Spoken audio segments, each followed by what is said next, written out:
آقا دو عالم صلی اللہ علیہ وسلم نے ارشاد فرمایا، الدعاء مخ العبادہ، یہ دعا جو ہے عبادت کا مغز ہے، عبادت کی روح ہے، عبادت کی جان ہے، اور دعا ان اٹ سیلف جو ہے یہ عبادت ہے۔ اب دعائیں کیسے مانگی جائیں، کیا دعائیں مانگی جائیں، کس طرح مانگی جائیں، اس کے لیے سب سے بہترین جو اسلوب ہے، جو نمونہ ہے، وہ قرآن مجید میں انبیاء علیہ الصلوۃ والسلام کی دعائیں ہیں۔ یہ انبیاء اپنے اللہ کو کس طرح پکارتے تھے، اگر ہم اس کی نقل کریں، اس کو سیکھیں، تو یقیناً ہماری دعائیں بھی اللہ کی بارگاہ میں زیادہ قبول ہوں گی۔ تو وہ طریقے، وہ اسلوب سیکھنے کی ضرورت ہے۔ آج ہم دیکھتے ہیں کہ حضرت نوح علیہ السلام نے اللہ رب العزت سے دعا مانگی۔ اب نوح علیہ السلام کے دعا مانگنے کا عجیب اسلوب ہے، عجیب انداز ہے۔ سب سے پہلے تو اللہ کے حضور جو ہے اپنا دکھڑا سنایا، اپنا دکھ سنایا، اپنا غم سنایا، اور تفصیل کے ساتھ سنایا کہ یا اللہ میں نے یہ کیا، یہ کیا، یہ کیا۔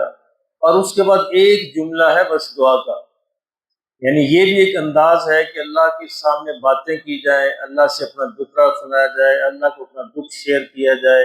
اگرچہ اللہ کو سب معلوم ہے، لیکن اللہ بندے کی یہ احتیاج دیکھنا چاہتا ہے کہ بندہ میرا کتنی اپنی محتاجی ظاہر کرتا ہے۔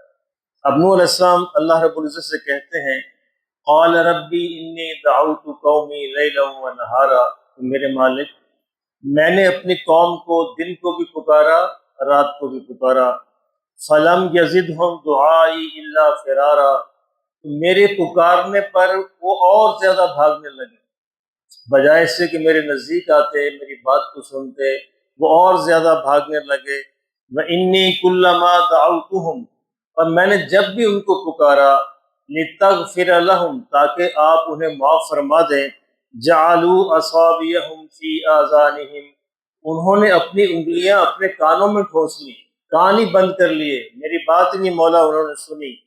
وَاسْتَغْشَوْا ثِيَابَهُمْ، اور اپنی چادریں اپنے کندھوں پہ ڈال کے یہ جا اور وہ جا، وَأَسَرُّوا، اور وہ اڑ گئے اپنی بات پر، وَاسْتَكْبَرُوا اسْتِكْبَارًا، اور میرے مولا انہوں نے بڑا ہی تکبر دکھایا۔ اب یہ اپنی قوم کا حال سنا رہے ہیں، اپنا دکھ سنا رہے ہیں۔ ثُمَّ إِنِّي دَعَوْتُهُمْ جِهَارًا، اور پھر میرے مالک میں نے کھلے عام بھی ان کو پکارا، کھلے عام بھی ان کو دعوت دی۔ ثُمَّ إِنِّي أَعْلَنْتُ لَهُمْ وَأَسْرَرْتُ لَهُمْ إِسْرَارًا، اور کبھی میں نے چپکے چپکے بلایا، کبھی میں نے کھل کر بلایا، کبھی کسی طرح میری بات کو سن لیں۔ فَقُلْتُ اسْتَغْفِرُوا رَبَّكُمْ إِنَّهُ كَانَ غَفَّارًا، میرے مولا میں نے تمہیں یہ بھی کہا، ارے پگلو اللہ سے معافی مانگ لو، تمہارا رب تو بہت ہی معاف کرنے والا ہے، بخشنے والا ہے، مہربان ہے۔ یرسل السماء علیکم مدرارا، اور اگر تم اللہ سے معافی مانگو گے تو اللہ تم پر آسمان کی رحمتوں کے دروازے کھول دے گا۔ وَيُمْدِدْكُمْ بِأَمْوَالٍ وَبَنِينَ، اور تمہارے بیٹوں کے اندر تمہیں برکت دے گا، تمہارے مال کے اندر برکت دے گا۔ وَيَجْعَلْ لَكُمْ جَنَّاتٍ، اور تمہارے لیے باغات کے باغات لگا دے گا۔ وَيَجْعَلْ لَكُمْ أَنْهَارًا، اور تمہارے لیے پاگلو نہریں بہا دے گا۔ ذرا اس کی طرف آؤ تو صحیح، استغفار تو کرو۔ اب یہ ساری بات اللہ سے کر رہے ہیں، یا اللہ میں نے یہ کیا، میں نے یہ کیا، میں نے ان کو یہ پکارا۔ پھر کہا قال نوح رب انہم عصونی، پھر کہا کہ اے میرے رب، انہم عصونی، انہوں نے تو بس میری نافرمانی کی، میری ایک بات نہیں مانی۔ اللہ کو اندازہ لگائیے، یعنی کیسے جلیل القدر پیغمبر تھے، اور کیسا استقلال تھا، کیسا صبر تھا۔ 950 برس، اور کتنے لوگ ایمان لائے کو 80 85 82 کے قریب۔ اللہ اکبر۔ اور ہم تو کہتے ہیں لوگ ہماری بات کیوں نہیں مانتے۔ ارے اللہ کے بندو، ہمارے ذمہ بات کا صرف کہنا ہے، ناراض ہونا نہیں ہے، منوانا نہیں ہے۔ نوح علیہ السلام کو ناراض چھوڑ، 950 برس کے بعد آخر میں آ کر بس یہ جملے آئے ہیں زبان پر۔ قال نوح ربی، پھر کہا کہ اے میرے رب، انہم عصونی، انہوں نے تو میری نافرمانی کی۔ واتبعوا من لم يزده ماله وولده الا خسارا، اور میری بجائے انہوں نے ان کی پیروی کی کہ جن کے مال و دولت جو ہے تیری نافرمانی کے اندر لگے ہوئے تھے۔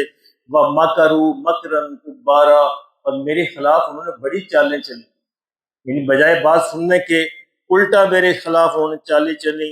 وَقَالُوا لَا تَذَرُنَّ آلِهَتَكُمْ، اور ایک دوسرے کو کہتے رہے کہ اپنے معبودوں کو نہ چھوڑنا، اپنے بتوں کو نہ چھوڑنا۔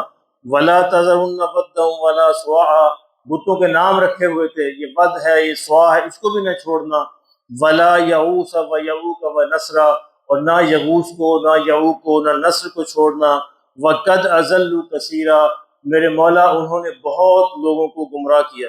اب یہ ساری بات ہے، پوری سورہ نوح پڑھتے جائیے، آخر میں دعا کیا ہے؟ ایک جملہ، یعنی دعاؤں کے لیے لمبے چوڑے الفاظ کی بھی ضرورت نہیں ہوتی، اگر آپ کا دل پیچھے کام کر رہا ہے، دل میں اللہ سے آپ کی تان ملی ہوئی ہے اور آپ اللہ کو سنا رہے ہیں، اب سارا کہنے کے بعد ایک جملہ ہے پوری صورت میں دعا کا، وقال نوح، نوح علیہ السلام نے کہا، رب لا تذر علی الکافرین علی الارض من الکافرین دیارا، میرے مولا اب تو اس سرزمین پر ایک بھی کافر کو زندہ نہ چھوڑ۔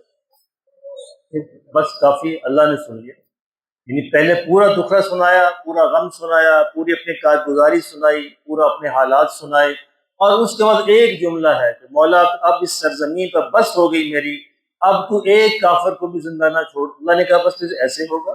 پوری سرزمین کو اللہ نے پانی سے بھر دیا، اور ایک کافر، بلکہ اس کے اندر نوح علیہ السلام کا بیٹا بھی اللہ نے پکڑا، وہ بھی کافر تھا، اور اس کو بھی نہیں چھوڑا، اس کو بھی تباہ و برباد کر دیا۔ میرے محترم دوستو، سنانے کا مقصد یہ تھا کہ دعا کا ایک انداز یہ ہے، کبھی اس انداز کو بھی اپنائیے، تنہائی میں بیٹھ جائیے جہاں پہ آپ ہو اور اللہ ہو، اور اللہ کو اپنا دکھڑا سنائیے، اپنا غم سنائیے کہ مولا میں نے یہ کیا، یہ کیا، یہ کیا، مولا آپ جانتے تو ہیں، لیکن آپ کو اس لیے بتا رہا ہوں کہ آپ کو نہ بتاؤں تو کس کو بتاؤں، تو ہی تو میرا ہے، تجھے ہی کہنا ہے۔ اور اس کے بعد پھر دعا مانگیے تو انشاءاللہ اللہ نوح علیہ السلام کی طرح اس دعا کو قبول فرمائے۔ اللہ ہمیں یہ اسالیب سیکھنے کی توفیق نصیب فرمائے۔